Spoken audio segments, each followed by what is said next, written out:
voters in New Mexico, listen up. There are $169 million in proposed general obligation bonds on the ballot this November. Some of that money, if approved, would go for some major repairs at New Mexico State University. With us today is Dr. David Rockstraw with the Chemical and Materials Engineering Department at NMSU. Dr. Rockstraw, thank you so much for being with us here on ABC-7 at noon. We appreciate it. Thank you for having me. So let's get to it. Why is it so important? Why should the voters be voting for this?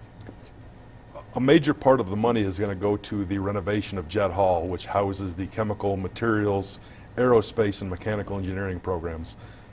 Those programs represent training that is critical to the infrastructure of the New Mexico economy.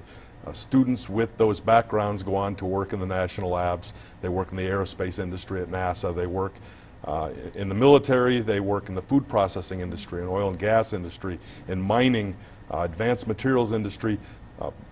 Those trainings are critical to the economic infrastructure of the state. If we don't train New Mexico residents for those jobs, the industry will import people from outside of the state of New Mexico. So our goal is to train our children and our grandchildren for those jobs. And how are students reacting to this? Because this, eventually is for their own good, for their future. And the students who are aware that you know of in the department, what are they saying about this? The students are quite excited about it. They're out helping us promote to have people go out and vote in favor of the bond. They understand that the infrastructure of our building is crumbling. They see it happening in front of them. So despite the fact that we're working in these lesser than ideal facilities, all the students are getting jobs. They're finding employment. Their average starting salaries are between $80,000 and $100,000 a year. So they're really good jobs. They're excited about the opportunity that this is presenting them. Because this is all for them, right? This is all for them. This is for the students, yes. So then for those residents who maybe weren't even aware about this, it's called a GO Bond, the NMSU GO Bond. What would you tell to residents who maybe are not familiar with this? I would tell them that this is not going to raise your taxes. You need to go out and vote for it because voting for the GO Bond is voting for the future of New Mexico.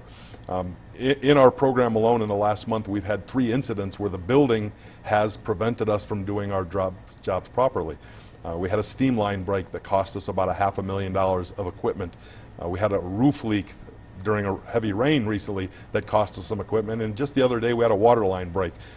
These are all parts of the building infrastructure that are fighting us from doing our job and helping to educate the students of New Mexico. And student safety also comes into the conversation, right? If you have these water leaks and breaks, every so often, that is a potential hazard for the student safety. We won't do anything that's not safe. Right. Start right there, but it will enhance our ability to do things safely. Right. We'll put less effort and less resources into assuring safety when we run our graduate programs. All right. Well, Dr. Rockstraw, thank you so much for being with us. Again, the information there on your screen. Early voting is already underway in New Mexico, and Election Day is November 4th. So again, vote for the NMSU GO Bond. Thank you so much for being with us here on ABC-7, and we appreciate it. Thank you very much for having me. And we'll be right back after the break with more news.